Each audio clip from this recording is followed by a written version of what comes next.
Go from there over to our Mariners, who are currently the hottest team in all of baseball. And fun enough, I try not to hit the roof when I do this. I get to bring the broom back out. I don't want to get any broom particles on my keyboard. That would be smart. We go over here. We don't get to bring the broom out quite yet. To the first series of this past week, the Mariners were closing out their 10-game road trip in Chicago against the White Sox in the Windy City.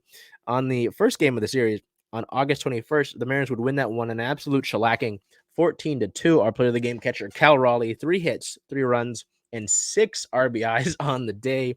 It's a multi-homer game for Cal, and he absolutely explodes, as his entire offense really does, and gets a satisfying series opening victory. On the 22nd, to win the series, the Mariners would win that one 6-3. A little bit less offense, but still a nice output nonetheless. Our player of the game, the designated hitter Mike Ford, 2 hits, 1 run, 1 RBI, and 1 walk.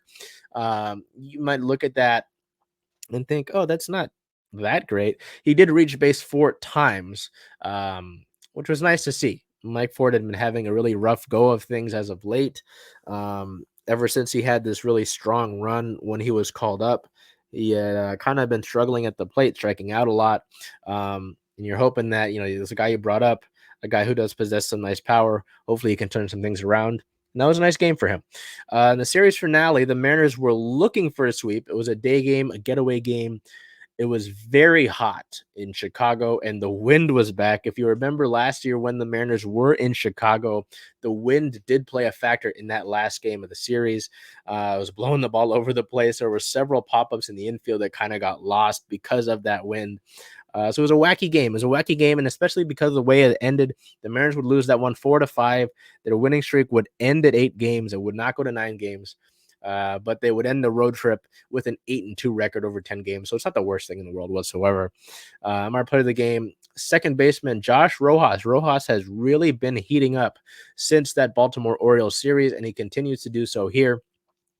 3 hits, 1 run, 1 RBI, and 1 walk in this game. A really strong all-around performance from Rojas, and a loss here, unfortunately. But again, it was a close loss, and the Mariners probably just wanted to get the hell out of there and get back home. So we go from that series over to home. After that series finale on Wednesday in the getaway game, the Mariners would get a day off, and then they would start their series, a 6-game homestand, which continues later today, with a 3-game set against the Kansas City Royals, the team that they began their road trip against just a little bit ago. So playing this pesky Royals team once again. To kick off that series on the 25th on Apple TV, which I know a lot of you don't like, and I apologize. I understand. I would say just join us at the ballpark then if you're able to. It makes it much easier, and it's a better experience anyway. They would win that one against the Royals 7-5. It was a close run. Andres Munoz comes in and shuts the door, even though the bases were loaded. Our player of the game's number 1 and 2. Number 1, shortstop J.P. Crawford. J.P., he led this game off, actually, in the bottom of the first on the first pitch, a solo homer to right field. He did tally 3 hits, 3 runs, 1 RBI, and 1 walk on the day. Our other player of the game, third baseman Eugenio Suarez, 3 hits and 3 RBIs on the day.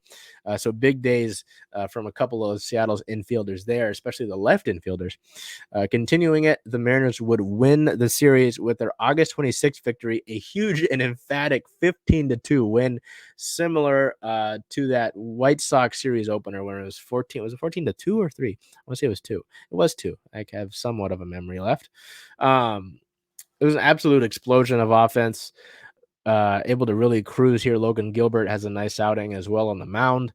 The offense absolutely explodes, including our player of the game, right fielder Teoscar Hernandez. Teo, 2 hits, 2 runs, and 6 RBIs. It's a multi-homer game for Teo, including a grand slam. It was funny because I think it was just the inning before this one where he hit the grand slam. Teo had runners in scoring position, and he wasn't able to do anything with it. And he comes up the next at bat, and he is able to take care of business, which was great. And we'll go over here. stuff going on. I don't know. A photo of the game here by Matthew Bermudez. Josh Rojas got in on the action with a home run of his own. There were 7 home runs by the Mariners in this game, which is a franchise record. It was tied for the most in a game, I believe, by Mariners hitters of all time, but most at T-Mobile Park was 7 homers by the Mariners all time, which is incredible. 7 homers is just absolutely ridiculous. To close out the series and secure the sweep and get the broom out. Oh, I'll bring the broom out in a minute. Don't worry about it. The Mariners would win a tight one, 3-2 over the Royals on Sunday. 2 players of the game here. Number 1, starting pitcher Luis Castillo La Piedra, 7 innings pitched, only 1 hit allowed, no runs, 1 walk on the day. So only has 2 base runners, and they both came in the same inning. Otherwise, he faced the minimum 6 times through his 7 innings, also including 6 strikeouts on 95 pitches. Our second player of the game, center fielder Julio Rodriguez. Julio, 2 hits, 1 run, and 2 RBIs, including a 2-run homer that would give the Mariners a lead that they would need because the Royals would come back after being down 3-0, as Nelson Velasquez hit a 2-run homer to bring them within run. The bullpen, Justin Topa and Andres Munoz, are able to clean things up after Gabe Spire had an uncharacteristically bad outing. And they get the sweep. And they would move into sole possession of first place in the American League West with that win. And it has all of us feeling like Julio here in our photo of the game by Liv Lyons. Just incredible the sort of run that the Mariners have been on. A lot of the offense has been able to pick things up, including a guy like our player of the week, Teoscar Hernandez. Teo, 7 games, this past 7 games, he's got 9 hits, 5 runs, 7 RBIs, 1 walk, 1 stolen base, 1 double, 2 homers, a 409 batting average. You can see the on-base percentage in the slugging and the OPS.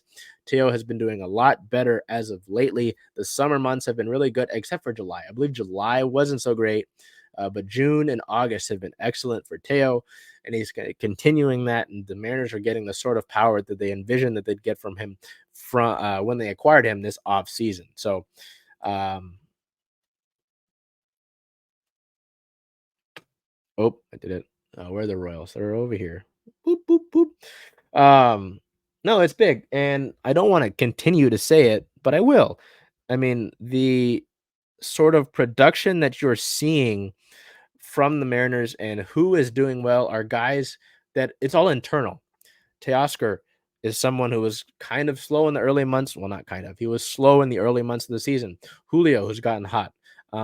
We talked about him last week, has gotten started over the summer months. JP Crawford's been solid all year long. Eugenio Suarez has had some really impactful games, whether that be some at the plate. We talked about him earlier there in the game section, or with his glove. He's a gold glove, knock on wood, gold glove candidate this year. Ty France has been doing better than he was in the early part of the season. So in Cal Raleigh as well. So it's all internal, the success here. It's not necessarily they went out and got the big bat, and even the guys that they acquired in the Paul Sewald trade in Dominic Canzone and Josh Rojas especially as of late, have been performing. So I don't want to say I told you so, but again, it was all going to have to be internal at the end of the day, and that's what it has been for the Mariners here. So I'm going to briefly look at some roster-related news here. On the 21st of August, later the day, when we recorded last week's episode, the team reinstated infielder J.P. Crawford from the 7-day injured list, which I believe we talked about. Recalled Darren McCacken from AAA Tacoma. Option infielder/outfielder Sam Haggerty to AAA Tacoma. And then placed Emerson Hancock on a 15-day injured list with a right shoulder strain. Hancock is going out with that shoulder strain. He dealt with the same sort of injury last year. It delayed his 2022 start down in the minors. And what Hancock has told the team doctors and the team staff is to figure this out, please, because this is an issue, as I just mentioned, that he has dealt with before, and he wants to get this figured out and understand why this is happening to him, so that he doesn't have to deal with this again in the future. So on top of that, as we talked about at the end of the episode last week, center fielder Julio Rodriguez was named the American League Player of the Week. The 22-year-old batted at a .568 clip with 7 runs, 4 doubles, 2 homers, 12 RBIs, 6 stolen bases during the week, as he got on base at a .579 clip, slugging .838 with a 1.417 OPS. He hit safely in all 7 of the games he played in, registering 5 multi-hit games and 4 consecutive games with at least 4 hits. He becomes the first player in Mariners history with 20-plus homers in each of his first 2 major league seasons. Now also has become the fastest Mariner to 50 homers in his career, doing so, I believe, like 13 games faster than Alex Rodriguez. He's one of just 2 players in Major League Baseball history with 20-plus homers and 20-plus stolen bases each of his first 2 seasons, joining Kansas City's Bobby Witt Jr. And this is the 3rd time in his career that Julio has been named the American League Player of the Week. Previously did so earlier this year, May 22nd to 28th, and then June 27th through July 3rd back in 2022. So, wrapping up here with our Mariners, they continue their homestand in their month of July, as I mentioned, their month of August. Tonight with a series against the Athletics, the Mariners sit at a 74-win, 56-loss record. They sit at first in the American League West. They are, yeah, you heard me right. Again, first in the American League West. They don't have to worry about games back from the top of the division or the wild card, but the job is not finished, as I've talked about in our articles and online. The job is not finished. The Mariners are in the driver's seat. They just have to make sure they keep their foot on the gas, folks. They cannot slow things down or lose focus. They've got a crucial. I try to say crucial and critical at the same time. Not quite how that wanted to go, but they have a key stretch here throughout the rest of the month of August. You know, they've got these games against Oakland and then the 3 to begin the month of September against the New York Mets in New York. And then things get kind of dicey. We'll talk about that later when we get to it. But the first 2 games here against Oakland, including tonight, the 28th and 29th, are both 6:40 p.m. Pacific time first pitch. 1:10 p.m. start on September 30th versus the Athletics. That is a getaway game. On Wednesday, the 30th, the 31st of August, yes, will be the day off for the Mariners in New York before they battle the Mets, who had so much expectations, whether it be the It's All About the Mets meme or Meet the Mets, the song. The Mariners play the Mets 3 games here. The first 2 games on the 1st and the 2nd of September are 4:10 Pacific time starts. And then the 3rd and series finale is a 10:40 a.m. Pacific time first pitch there against the Mets in New York at Citi Field.